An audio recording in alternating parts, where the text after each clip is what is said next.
and welcome to our community. Susie Thomas with you this morning. Very happy to welcome Pastor Andrew Downs from Life Changers Outreach. Good morning. Morning. Life Changers. Well, let's talk about what that is, first of all. Yes, ma'am. Well, Life Changers Outreach is a 12-month residential faith-based recovery program for people that struggle with life-controlling problems, mostly drug and alcohol addiction. And we're a free program, and we've been around since 2012. We have multiple locations.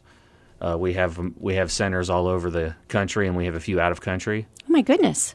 We have the closest one we have here is in Akron, Ohio, and it's been around for about 2.5 years. Wonderful. How did you get involved with this, Pastor Andrew?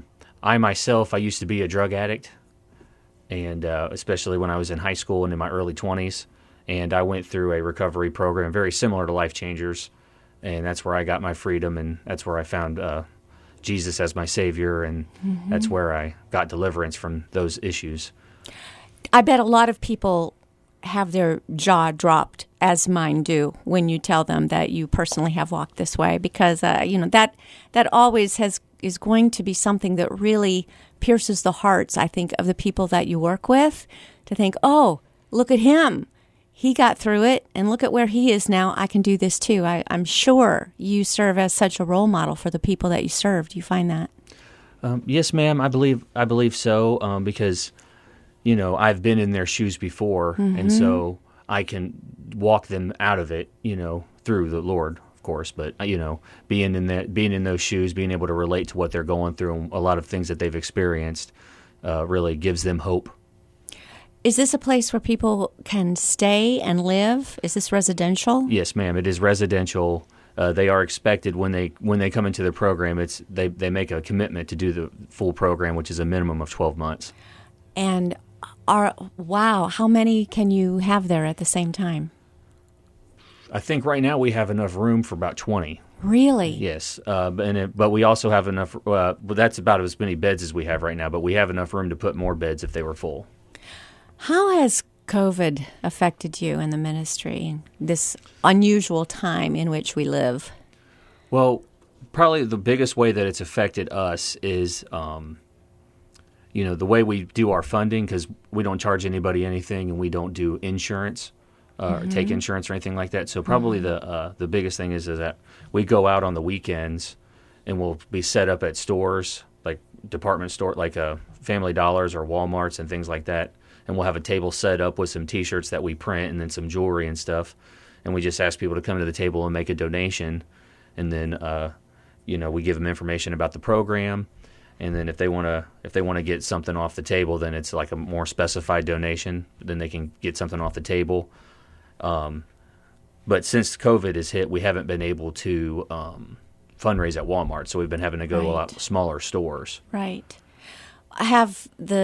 Is it gentlemen, women, everything, families? The one here in Akron right now is just for men, but once it gets a little bit bigger and everything, we're going to add women. Our other facilities in other states have men's and women's, and then there's a couple that have only women's, and then the people that you serve, they seem to have gotten hit pretty hard with getting ill. How are they doing as far as staying well? I'm sorry, like you mean like people that are in the program? Or? Yes, people in the program. I'm thinking with the virus going around, how are you keeping everybody, safe? Well, honestly, a big part of it is just God protecting them. Yes. Because, even though our center is fairly small, our main campus in Pigeon Forge, Tennessee has like 100. And then like other centers, we probably have a total of probably close to 300 students nationwide with all of our centers, and we've not had a single person contract the virus. Oh, that's awesome. Yeah, and we still go out every weekend because even though the virus is out there, addiction is still out there, and there's still people dying from addiction. And as a matter of fact, the death rate has gone up because they're stuck in their, people are stuck in their homes, and because they're stuck in their homes with nothing to do, they find themselves even more passionate about getting high and doing drugs. And are you finding that the sheltering in place has aided addiction? Are you seeing some of that? I believe so. Yes. Matter of fact, there was a guy from Canton that overdosed, and that's from Canton here, and I had to do his funeral. He was somebody that was in and out of our program that ended up overdosing. Oh, I'm so sorry. Well, let's talk about Life Changers. People make a year-long commitment, a 12-month commitment. What does that year look like for them? Well, I'll give you a daily schedule of kind of what it looks please. like. We wake up is at 6 in the morning, and then they usually get about 15 minutes to get the crusties out of their eyes and stretch and everything. And then we go and we have morning prayer, which is usually playing some kind of praise and worship music, and then we're just getting before God and seeking Him. And then they have morning chores, and then they'll have breakfast, and then around 8 o'clock they'll have class, which is consisting of memorizing scriptures, memorizing books of the Bible, doing reports on books written by Christian authors, and workbooks that have been put together by our corporate team. And then we have prayer time again at 11:30, and that goes usually till about 12 to 12:15. And then we have lunch. Then we have like a small work detail around 1:30, and we also incorporated a small little exercise program because I don't know if you're aware or not, but a lot of people when they get into recovery, they usually they're let me see how I can word this right. It's not a surprise if they come out overweight if they finish. Oh, because really? they end up eating. And so we've incorporated a small little exercise program to help kind of, not a major one, but just like, about 30 minutes of cardio. Let me stop you right there. Is there something about an addictive personality or something that might be built into a person that if they can find themselves addicted to drugs, then they also could find themselves addicted to food and they replace one with the other? There is a possibility of that, a high possibility of that, I would say. It starts out, though, usually when they're on their drugs, they're not eating. And then once they come off of it, they want to eat. And so they just gorge themselves. And then after they've started to get some weight back, they've already developed a habit of eating a bunch of food and their stomach is stretched. Mm-hmm. And so you're working them out. Trying to a little bit, Good. And then we have a work detail, which is just basically, keeping the campus clean. Like I mentioned earlier, we do print our own T-shirts. We also print T-shirts for our West Virginia location. Nice. And so we do that, and then we have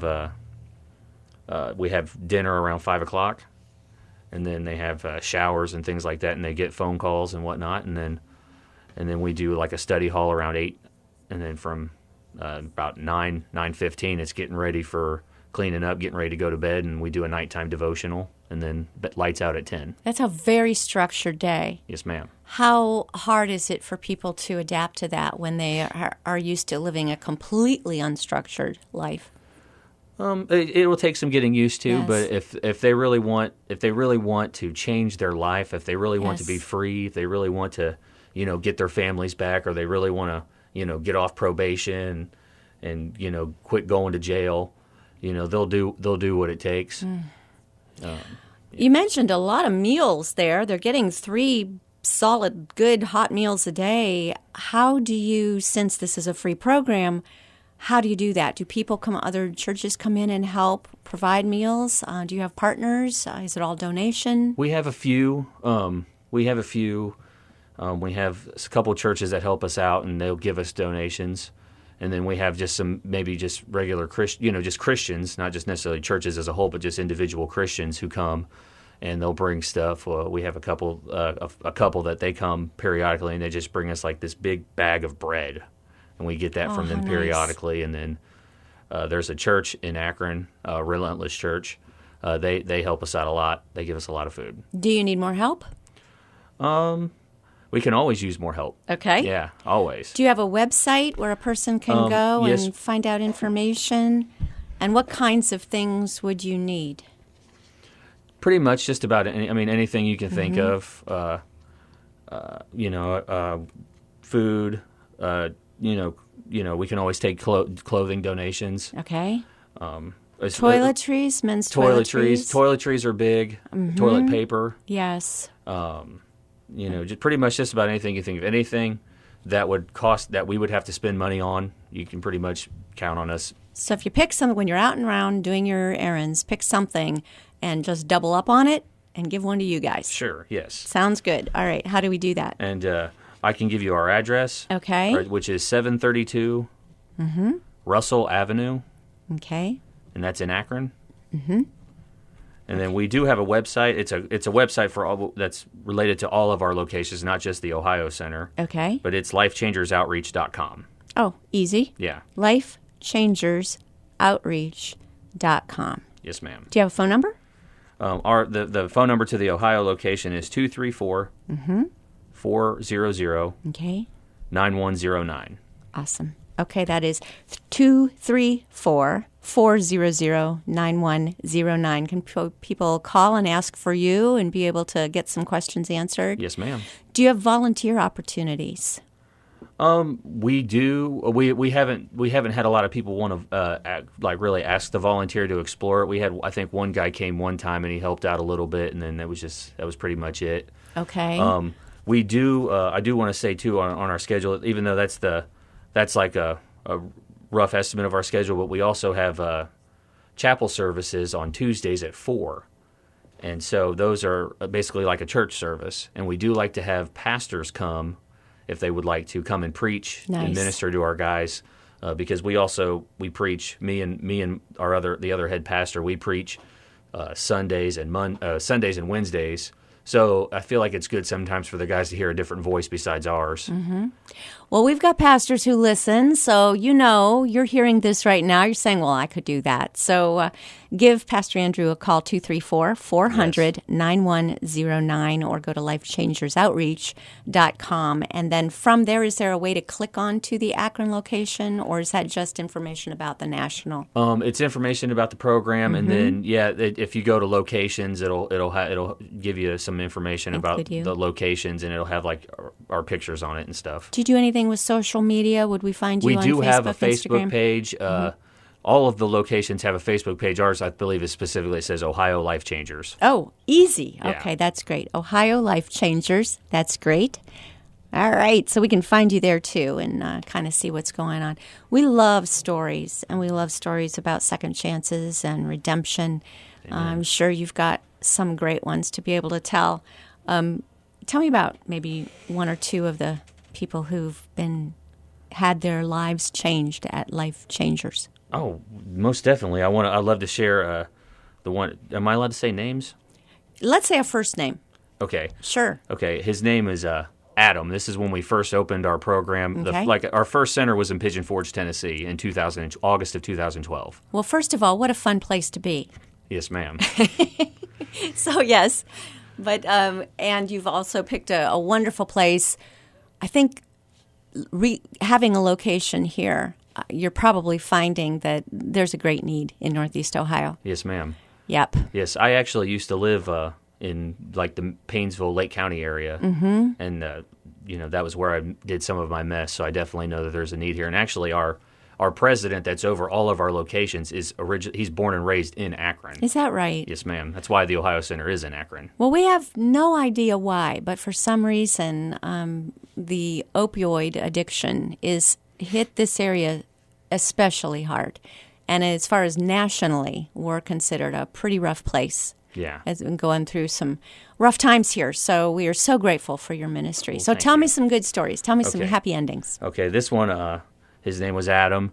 He was actually one of our first students, and he was from an area just outside of Pigeon Forge, and I think he was in his mid-20s when he came into the program, and he got radically saved, radically delivered, and once he graduated the program, he staffed on. He got married to another lady who graduated the program. Wow. And they once the door opened up to open up one of our other centers, the one in West Virginia, my boss Mark, he actually sent them up there, and they're actually now running their own center, which is now it is now a men's and women's facility, and it's also our second biggest facility, only second to our corporate office in Tennessee. And they're now part of the corporate team. Wow. And they actually help the other pastors that are running other facilities. They help them raise them up. They got 2 girls, and What a beautiful story. yes, ma'am. Love that. Love to see that. We're visiting with Pastor Andrew Downs. He is from Life Changers Outreach. Going to take a short break. We'll be back after these words. You're listening to Our Community. Welcome back to Our Community. Susie Thomas with Pastor Andrew Downs. We're talking about Life Changers Outreach, located in Akron, Ohio. But who all do you serve? Well, we'll serve anybody that wants to come into the program. But as far as locations go, we have Pigeon Forge, Tennessee, Beckley, West Virginia, Rolla, Missouri, Wasilla, Alaska. Wow. We have another center in New Mexico, and then we have one in Oregon. Oh, my goodness. And then we opened up, we have one in New Jersey as well. It's actually a pregnant women's facility. And then we have one in Iquitos, Peru. We have one in Costa Rica. Oh, my goodness. And we also have one in Nigeria. Wow. Wow. And this is all since when? August of 2012. That's unbelievable. 8 years, and Yes, you're ma'am. international. In Ohio, since our listening audience is primarily, some Akron, but Canton, and then more south Okay. in Tuscarawas County, would you serve these folks as well if there's a need? Most definitely. Yeah, we don't only help people in Akron. Matter of fact, I don't think right now I have anybody from Akron in the program. Good to know. Yeah. That's good to make that clarification.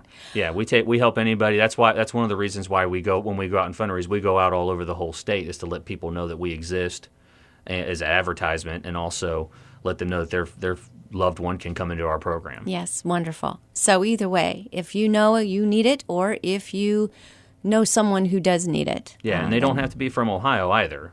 We have. I think I've had, even in our Akron facility, I've had people from Vermont come into the program, and I've had people from Louisiana come into the program. Wow. In Akron. Yes. That's amazing. Yes, ma'am. I'm very interested to hear your own story. How much of it would you be willing to share with us? How much time you got? Yeah, well, we've got a few minutes left. Okay. Okay. So, awesome. Yes. How did you find yourself needing help? Well, if I start from the beginning, I wasn't raised in a Christian household. As a matter of fact, my mother lived a lesbian lifestyle for most of my life, and so I didn't even meet my father till I was 10, and so, I wasn't raised in church, and I didn't really want to know anything about God or anything. And then I started smoking marijuana and smoking cigarettes and drinking alcohol when I was 14. And then by the time I was 18, for me, I just dove into that. That by the time I was 18, I was already a homeless high school dropout. Oh my gosh! And as living that way, for me, it was only about 3 or 4 months as far as being homeless. But it was like what you would hear about living homeless, minus I didn't actually have any homeless shelters in the area that I lived in to go to. How does an 18-year-old survive? Well, honestly, the whole time when I was homeless, I was on drugs. So I don't want to sit there and say I remember a whole lot of it. A lot of people took pity on me, and they would maybe buy me something to eat here and there, you know what I mean? But, or, eventually maybe somebody would let me stay at their house for a few days so I can take a shower or whatever, and maybe just get cleaned up a little bit. And then, oh my goodness. And then, basically it was just really trying to get one high to the next so that I wouldn't feel the guilt of where I was at and feel the, the realization. That's very interesting that you would say guilt, because you're a child. You're 14, 16, 18. You're still a very young person, still being molded. Yeah. And you're a victim at that point. So I'm interested that you would say taking the drugs to be able to numb the guilt. Well, the guilt of being homeless. You felt guilty for being homeless. Well, I felt guilty. I felt like I had already screwed my life up beyond the point of no return. Oh, my goodness. At that point, But you found out differently. Yes, ma'am. Oh, yeah. Oh, yeah. How did that happen? Well, long story short, after being homeless for a while, I finally thought, well, maybe I do have a problem. Yeah. And I went into a rehab out in California, because that's where I was living at the time. And while I was in that rehab, my mom, she moved from California to North Carolina, and she was my only family that I had. And so when I got out, honestly, I relapsed. It was shortly after, probably about 30 days after I got out, and was back to being homeless. But I was staying at people's houses for longer periods of time and whatnot. And then eventually, my mom moved to Mississippi, and then I moved in with her when I was there, when she lived there.